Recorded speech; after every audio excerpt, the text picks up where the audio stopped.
Bonjour à tous. Dans la vidéo précédente, j'ai abordé le sujet de la vision positive des choses, du fait de voir dans chaque situation le côté positif plutôt que de se laisser embarquer dans le côté des négatifs et de ruminer ce qui n'a pas été. Essayer de voir ce qu'on peut sortir de positif de chaque situation. En fait, en abordant ça, l'idée c'est de vous montrer la puissance de nos pensées, l'impact que nos pensées ont sur notre organisme, notre humeur, notre physiologie, notre système immunitaire, nos contacts avec les autres. Je vais peut-être commencer avec le contact avec les autres.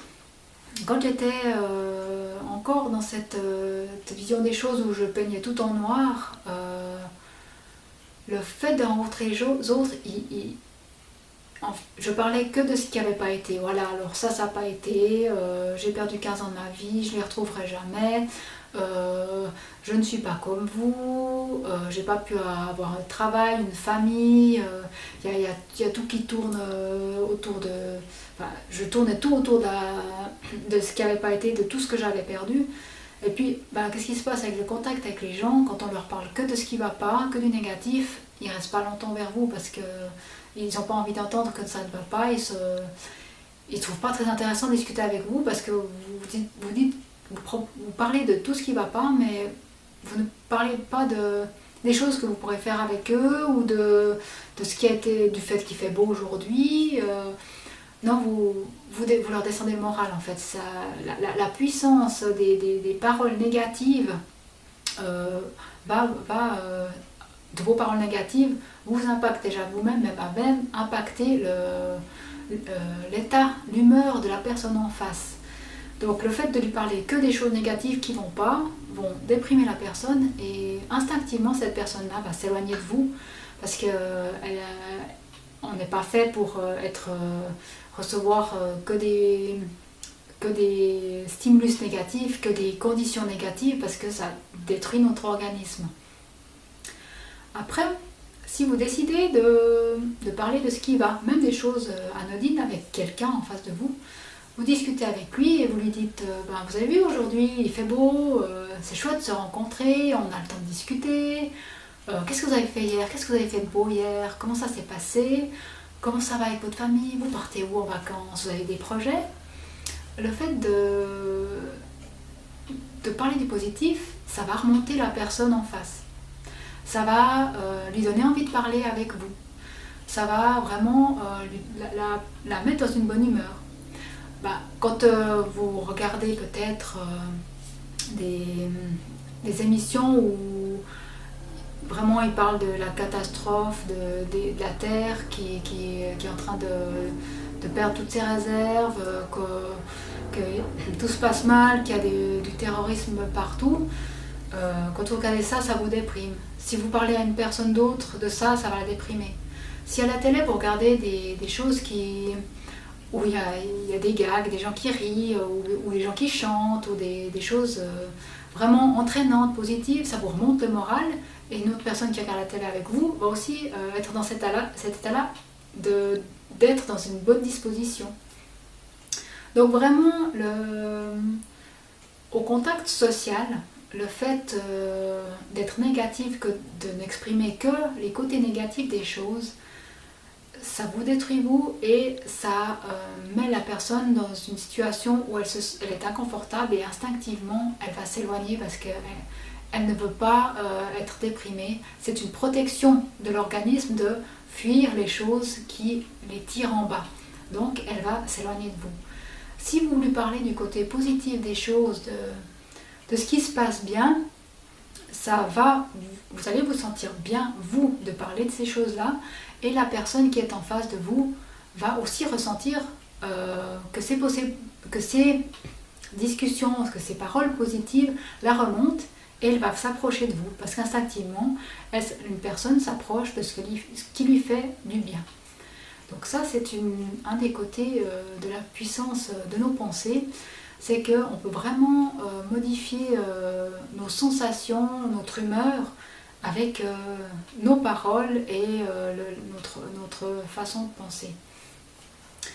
Donc voilà, par exemple, si vous avez remarqué que si on ne voit que les symptômes de façon négative, si vous allez lire sur internet que ce qui ne va pas chez les personnes qui ne vont pas bien après avoir pris de la médication, vous commencez à déprimer et vous-même à être encore plus porteur de symptômes. Par exemple, au début, j'allais beaucoup lire sur les personnes angoissées. Plus je lisais sur les personnes angoissées, plus j'angoissais. Plus mon angoisse montait, plus j'avais de la peine à la gérer. En arrêtant d'aller lire sur internet tous les côtés négatifs des angoisses, eh ben, mon angoisse, elle s'aggravait pas. C'était vraiment au contact de tout ce qui était négatif par rapport à l'angoisse que mon angoisse augmentait. Donc le fait de lire des choses négatives sur certains de vos symptômes va les aggraver. C'est ce qui se passe souvent sur les forums, c'est qu'on y est longtemps pour essayer de se sevrer et on va lire le parcours des autres et on voit qu'ils vont pas bien, on voit leur passage difficile parce que les personnes en sevrage viennent souvent partager ce qui ne va pas. Donc c'est vraiment, on se retrouve dans une atmosphère où on est tiré en bas par ce qui se passe de négatif chez les autres. Ils ne le font pas exprès d'expliquer les choses comme ça, ils disent ce qu'ils ressentent et voilà, ils ressentent sur le moment que ça ne va pas, que les symptômes sont terribles et ils en parlent. Le fait de lire, de passer ses journées à lire ça, ça a un impact sur nous-mêmes. Lire, par exemple, si vous avez des douleurs, rien que le fait de lire qu'une autre personne a des douleurs, vous allez ressentir votre propre douleur. Si vous avez une insomnie, le fait de lire que d'autres n'arrivent pas à dormir alors qu'ils se sevrent comme vous allez dire « Ah, mais moi aussi je me sevre, je ne vais pas arriver à dormir ». En fait, c'est même inconscient, cette réflexion qui se fait. C'est votre cerveau prend toutes les informations qui lui passent devant et va mettre votre corps dans l'état que ces informations dans l'état dans lequel ces informations l'ont plongé. En lisant toute la journée des informations négatives, des choses qui ne vont pas, votre corps va se mettre dans des conditions où ça ne va pas. C'est pour ça que je vous conseillerais de rester au minimum, vraiment le minimum vital sur les forums et de ne pas passer vos journées entières à lire les symptômes que subissent les autres. Parce que vous allez au final commencer à les déclencher tous et à les avoir au quotidien. Allez vous informer un petit peu, mais n'y passez vraiment pas trop de temps. Juste allez chercher les informations qui vous sont nécessaires à vous pour continuer dans votre chemin. Mais ne passez pas vos journées à lire tous les rapports négatifs qui sont mis sur les forums. Ne passez pas vos journées à lire toutes les études qui disent qu'on est foutu avec les médicaments. Vraiment, contentez-vous de vous y confronter au minimum. Moi, ce que j'essaie de faire au travers de mes vidéos, c'est de vous mettre dans des conditions positives, de booster votre vision des choses positives. J'essaie vraiment au minimum de parler des choses qui ne vont pas, parce que je sais dès qu'on en parle, on positionne la personne dans cet état-là et on fait ressortir ce qui ne va pas. Je pense rien que vous avoir parlé de ça, vous êtes un petit peu moins bien maintenant qu'il y a 10 minutes lorsque vous ne regardiez pas la vidéo. Rien vous dire qu'en lisant des choses négatives sur les médicaments et sur les effets, vous vous sentez un peu moins bien. Donc j'essaie vraiment de vous mettre dans les dispositions où ça vous met, votre organisme, dans de bonnes dispositions, des dispositions positives qui vous remontent. J'essaie d'être cette personne qui vous parle du beau temps, qui vous parle du côté positif des choses, pour que vous tirez de ce côté-là et vous faire voir l'autre versant des médicaments, l'autre version de ces situations. Oui, le sevrage est quelque chose de difficile, mais si tous les jours on se dit je ne vais pas y arriver, ça ne va pas, je vais avoir tous les symptômes, j'ai peur du post-sevrage, ça va être la catastrophe. Si tous les jours on se dit ça, on se met dans des dispositions où on va échouer. Par contre, si on tourne les choses et on voit les choses positives, on va se mettre dans les bonnes dispositions pour réussir, pour aller loin, pour s'en sortir. Si je me dis oui, voilà, je suis en train de me sevrer, c'est bien, je vais enfin sortir de cette médication. Je suis sur le chemin de retrouver une vie normale. Je suis sur le chemin de retrouver la santé. Je suis sur le chemin d'arrêter d'être détruit par ça.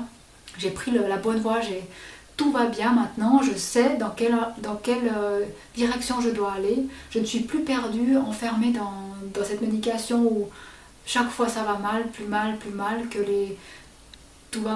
tout allait mal avant. Voilà, ça c'est déjà un peu négatif, donc vous allez redescendre un petit peu quand je vous dis ça. Donc, on essaie de chercher le positif.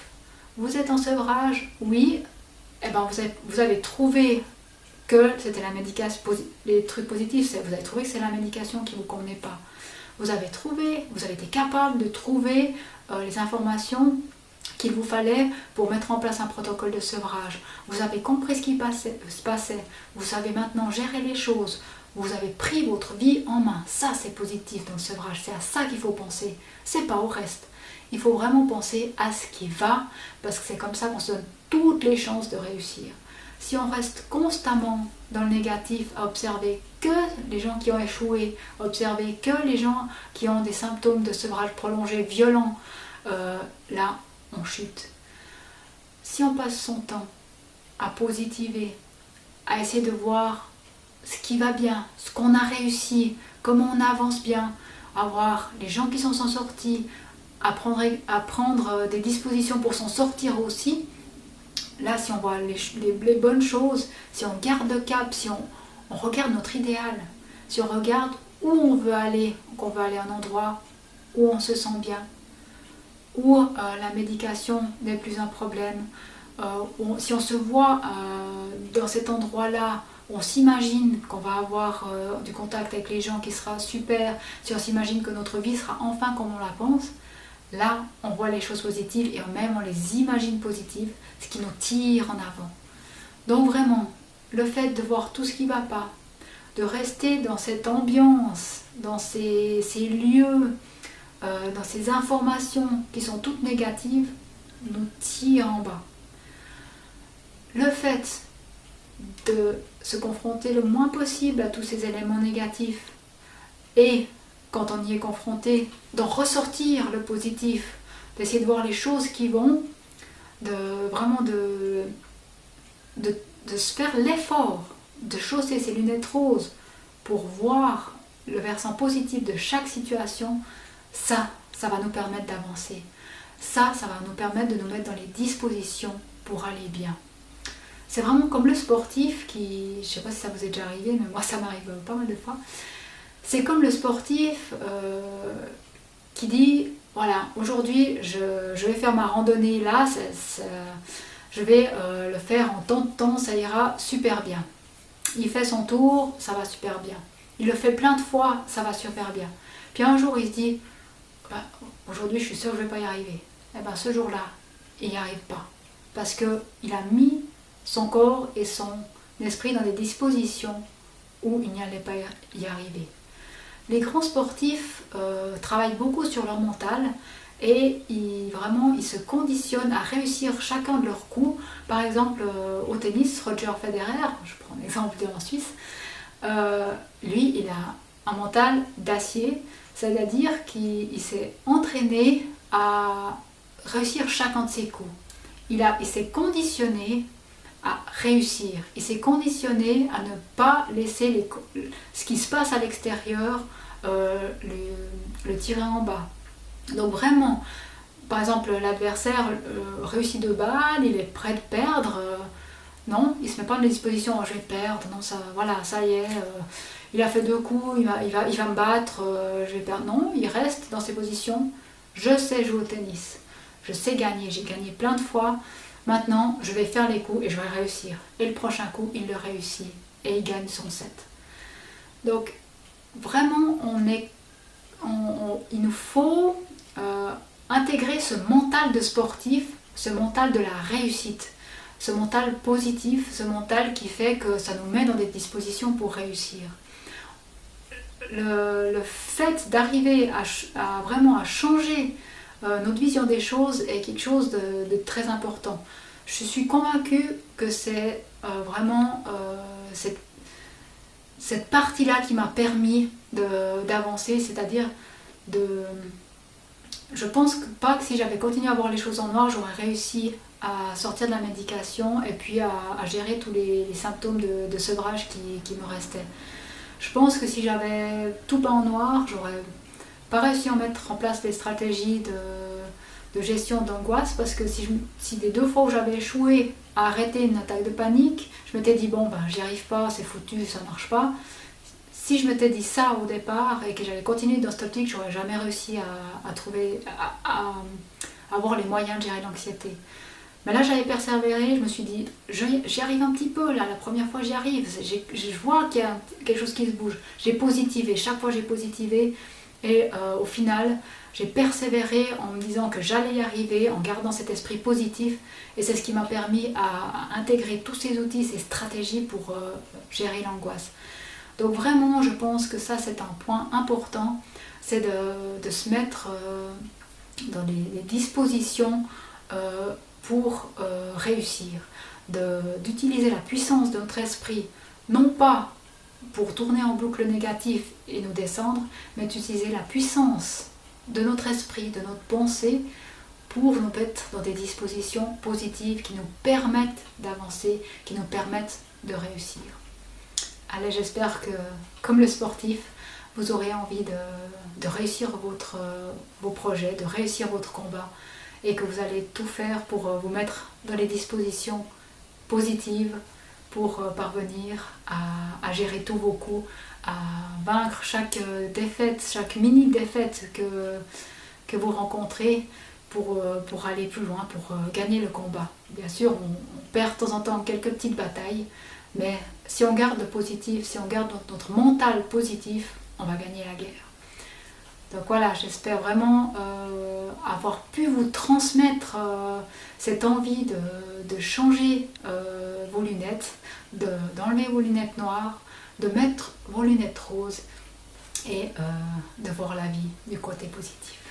Au revoir et à bientôt.